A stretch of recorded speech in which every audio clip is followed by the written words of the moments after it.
Hello everyone, in this lecture we will see how to run a test case with multiple set of data in multiple runs. So basically we will understand how to parameterize a fixture. So what is parameterization? Why parameterization is required? So with parameterization we can create a single test case and run it with different sets of data. Let's say we have a test and we want to execute that test in different browsers like Chrome, Firefox and IE. So do we need to write same test logic 3 times to execute in 3 different browsers? No, we can write the test code once and we can use parameterization for different sets of data. So let's see how to do it. So first what we will do, we will create a new fixture. Okay. So here in this contest file, we will create a new fixture. Let's name it as multiple browsers. So to make it a fixture, what we will do? We will write @PyTest dot fixture. Okay, I am not defining any scope here. So we will go with the default scope. Okay, to parameterize this fixture, we will write params and then we will pass the values. So we will send it in a tuple. Okay. So what and all values we want? We want Chrome, we want Firefox and we want IE. Okay. So when we will execute this test, during the first run, fixture will give data as Chrome. When the second run will happen, then the fixture will give data as Firefox. During the third run, it will give IE. Similarly, if we have 2 more values here, the test will run 2 more times with those values. Okay. Now let's send this data. So how we will send it? To send it, there is an instance which we have for a fixture. We call it as request. Okay. Basically, whatever we declare in this label and each time one will pick, right? So that will be sent to this parameter called as request. Okay, and request is one of the instance which belongs to fixture. So how we have to say return request? Return request dot params. Okay, so this request is tied up to the fixture. We can say this is an object. So object dot param.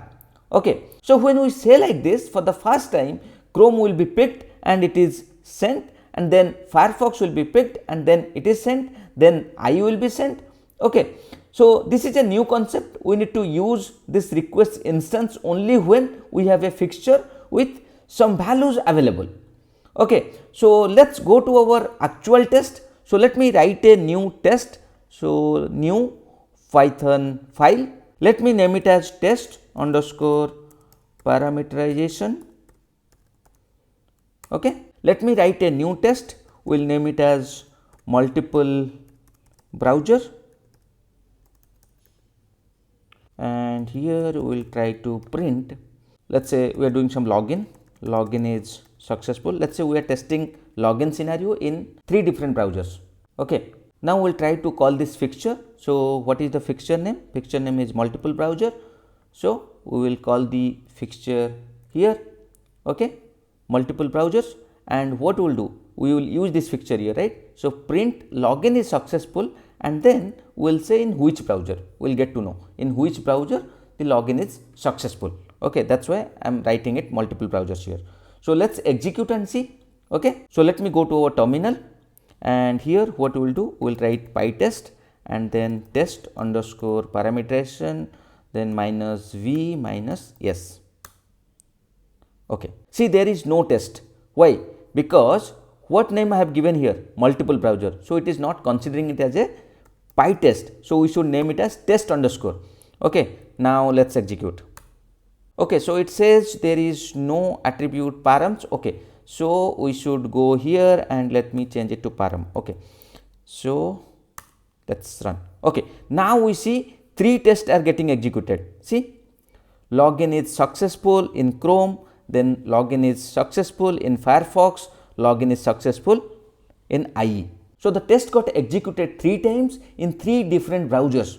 Okay. So it's a dummy, I am just printing it, but just think it as a real time scenario, right? So when you will parameterize something like this, you can run same test case in different browser as well with the same test code. Okay. So this is how we can execute same test case with multiple data sets. Now let me show you one more thing. In real time, when we will write some test, maybe in every execution we need to pass more data. Not like here, we are just sending Chrome, Firefox or IE.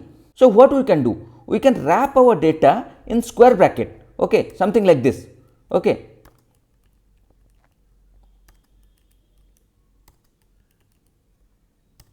And then in each square bracket, we can have multiple values separated by comma. Let's say you need all this data for Chrome, okay. So here you need Chrome also all this data. So this is a complete data set. So in Chrome, you want to do a user registration with this data. Similarly, in Firefox, you want to do a user registration, but maybe data is different here. Let's say RAM, and this is the password, and let's say ram@gmail.com, and here it is mail. Similarly, for IE also you can pass, let's say here I will pass, let's say Swati, and here I will say swati@gmail.com and female. Okay. So different data in different browser we are passing, and we want to do the user registration. Okay. So basically this complete block will be used for the first run, then this will be used for the second run, and then this will be used for the third run. Okay. So we have separated our data with square bracket. Now let's execute and see how it looks like, right? So let me just clear it and let's execute this. Okay. So here you can see we are getting all the data, right? So for the first run, login is successful, Chrome, and you are seeing all this data, right? Similarly for Firefox also you are seeing all this data, for IE you are seeing all this data. Okay. If we want to access each individual value here, so how to do it? So again we can use indexing. Okay. So we can go to our test here, and then here we can do print, and maybe multiple browsers. Let's say here 0th value we want to print, and let's say 1, and this is let's say 4. Okay. And now let's execute and see. Okay. So here you see, so in the first run we can see all this data, but here you can see Chrome, Siva and mail, Firefox, RAM and mail. Here it is IE, Swati and female. So basically through indexing we can fetch individual value as well, and we can use this value in our test. So we will use all these concepts in our framework lecture.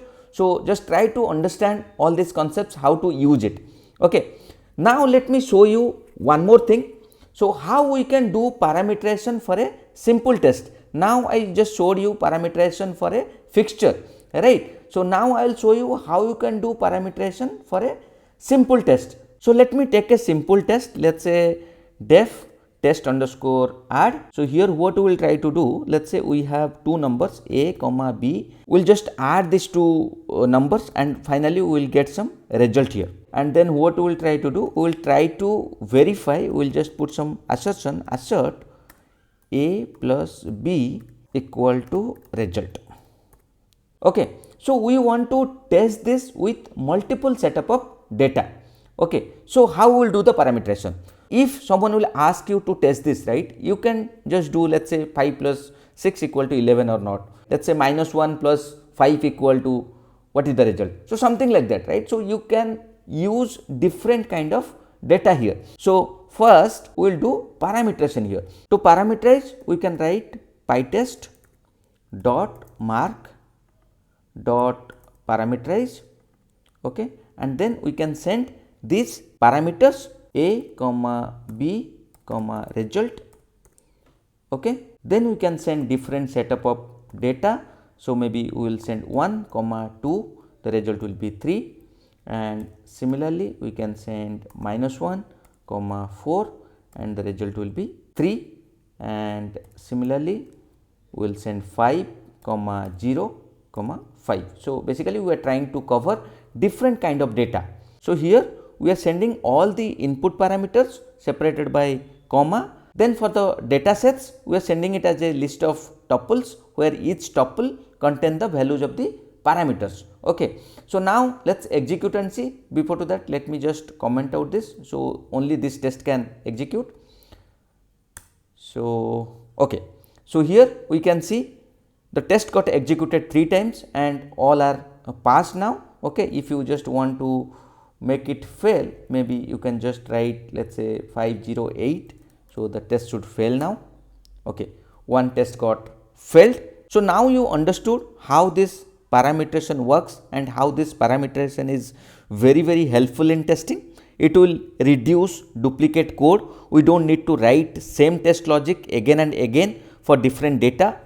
It helps in increasing the test coverage. We can test with multiple set of data and different scenarios can be covered easily. That increases testing coverage. It also makes test cleaner and readable. When we keep all data sets in a single test, it is easier to understand the range of scenarios are covered. So it is very important to use parameterization in our test. I hope you are clear about parameterization now. That's all for this lecture. See you in the next lecture. Thank you.